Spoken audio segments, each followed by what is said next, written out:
Now, the government shutdown is now in its third week with no end in sight. Donald Trump continues to demand that we give $5 billion dollars for the border wall, and now apparently is thinking about declaring an emergency at the border in order to get that funding if he can't get Congress to do that funding. Now, wait a minute. I thought that Mexico was going to pay for that wall. Turns out, no, it's not Mexico. It's going to pay for the wall.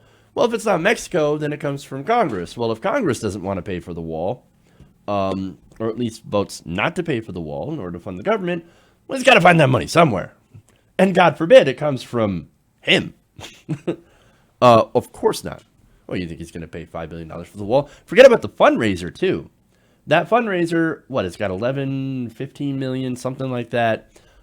Nowhere near the $5 billion dollars it needed for just a section of the wall that would cost total anywhere between 20 to 70 billion dollars just to build. Well, so now of course they're mulling an emergency situation down at the border. And so how do you declare an emergency?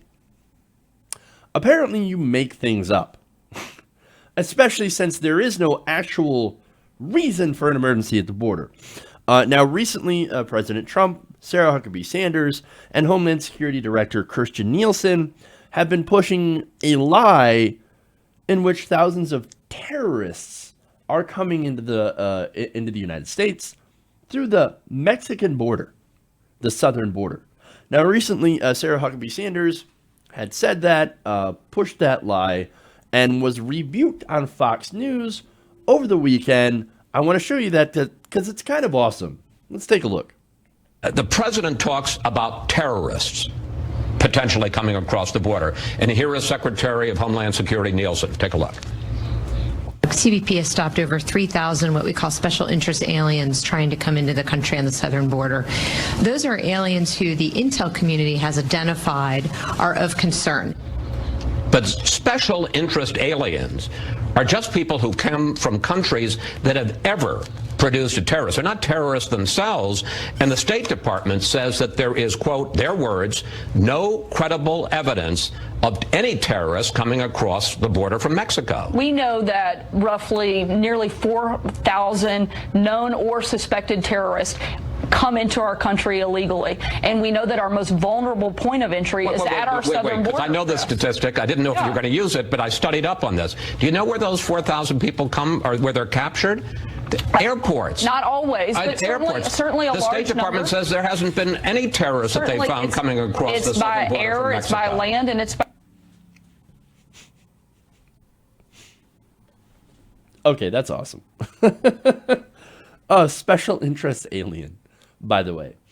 I love that term because it makes me think of like an actual alien that's giving money to the government, like for special interest. Yeah, we're we're from the planet Zebulon 5, and we've got some money here for Congress.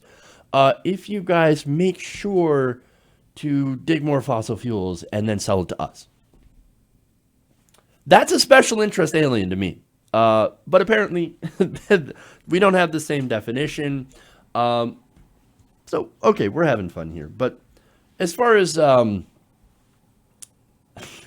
Huckabee Sanders goes, she just got schooled by Chris Wallace. Chris Wallace has apparently been in the habit of practicing journalism. Fantastic. Wow. Now, he cites the State Department that says no credible information that any member of a terrorist group has traveled through Mexico. And look, to be fair, I've been hearing that since like 2012, right? So people like who are very conservative, I should say, have been like, oh, but you don't understand. The terrorists are coming through Mexico. Yeah, no, they're not. Again, no proof of that. No proof of that at all. The claim that 4,000 or nearly 4,000 terrorists or suspected terrorists were captured at the border is a complete, absolute lie. Not only that, but of course there's more. U.S. Customs and Border Patrol encountered only 6 immigrants on the U.S.-Mexico border in the first half of fiscal year 2018. whose names were on a government list of known or suspected terrorists. That doesn't necessarily mean that they are 100% terrorists, right? Known or suspected. Look, we've actually been pretty, and I don't mean this in the political sense, but pretty liberal at naming people terrorists, just to be fair. So, does that necessarily mean that they're terrorists on the border? No, at all. But nonetheless, Kirstjen Nielsen, she doubles down later. Pence and Nielsen, according to Eli Stokols, says, during lengthy reporter briefing, repeatedly emphasized that the border situation amounts to, quote, an urgent crisis. Perhaps the aim is to convince the public or pressure Democrats back to the table, but also serves to create pretext for POTUS declaring a national emergency. And of course, that's the plan right there. Manufacture a crisis, cite misleading data, or basically a lie, and say, we need an emergency. What emergency? The emergency we just invented. Now give us the money. Come on, man. Look, all this is doing, by the way, as I said before, this is in order to play politics, in order to help Trump's ego. That's what this is. It is very, very clear. Again, it's been reported before that he's like, oh man, I really want to end this, but I got to save face. I got to save face, so I got to get something. Even though government shutdown, the Democrats called my bluff, and they made me shut down the government, which I said I was going to own, by the way. And now I want to get out of it because I know this is a terrible situation, but I don't want to look bad. This is all an ego project. Now, of course, after this, and this is where it gets more fun, social media. Members of the press on social media had a little bit of fun. And I want to read you some of those tweets. Senator Bob Menendez. He said, terrorists are not flooding our southern border. There isn't a national emergency. Mexico didn't pay for a wall. Refugee children are dying at the hands of Trump's deportation force. President Trump is throwing a tantrum, flat out making things up and holding the government hostage. That's absolutely true. The account for Rachel Maddow, MSNBC, says 4,000 or 6. I don't know, maybe they're rounding up to the nearest 4,000. That's pretty good. Again, I don't have much love for Rachel Maddow or MSNBC tweets, but that's actually pretty funny.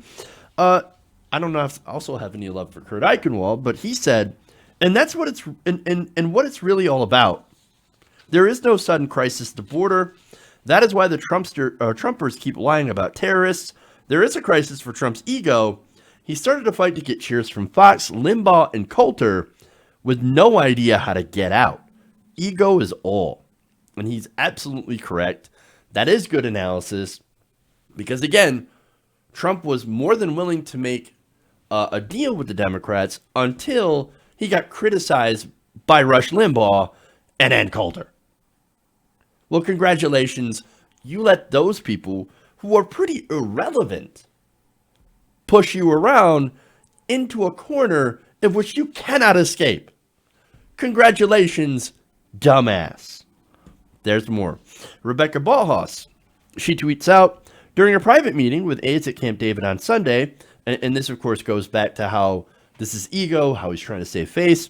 Trump said he wanted them to come up with a resolution to the shutdown fight that would reopen the government without him appearing to have capitulated to Democrats. And probably the best one, which kind of puts this whole thing into context, Bradley Moss says, so $5 billion towards a wall to stop 6 suspected terrorists who were caught anyway by the existing border defenses.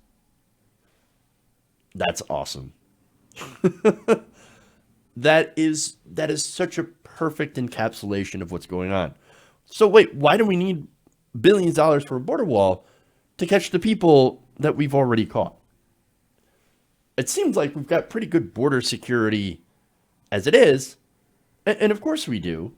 But the only reason they want the wall, as I said before, it's a vanity project that a very, very small, like a quarter of the country actually wants.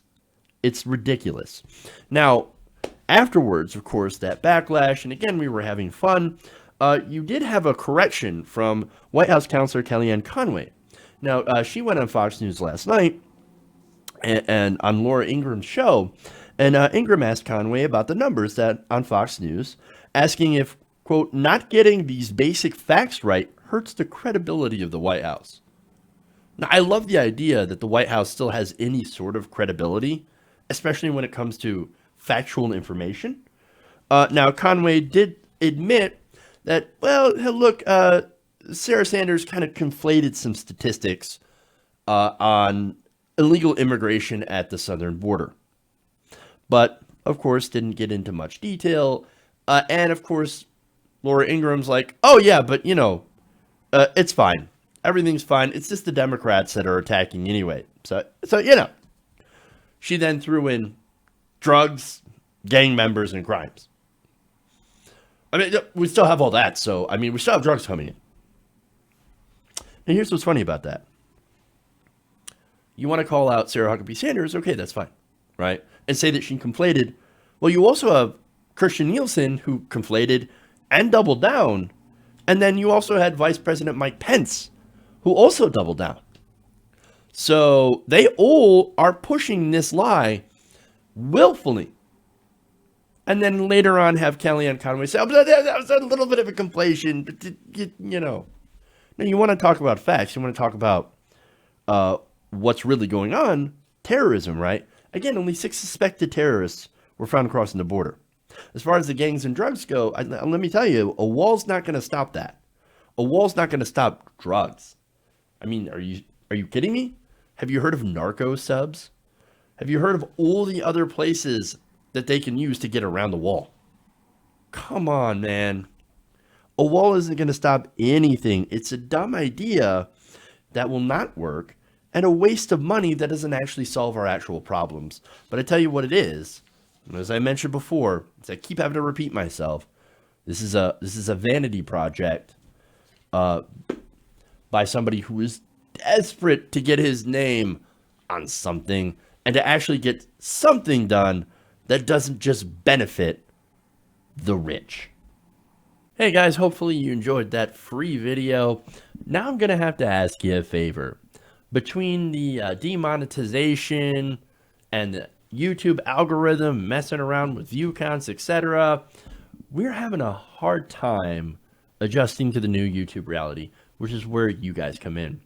See, we have a Patreon, patreon.com/TYTNation, set up to help us rely on you guys, the viewers, instead of big corporate ads. Look, you know the show. You know how I'm not in favor of big corporations anyway. So help us transition away from relying on the ad model to pay the bills and sign up to be a patron, patreon.com/TYTNation. That goes a long way to help us keep the lights on. And you guys will know that you're supporting independent progressive media.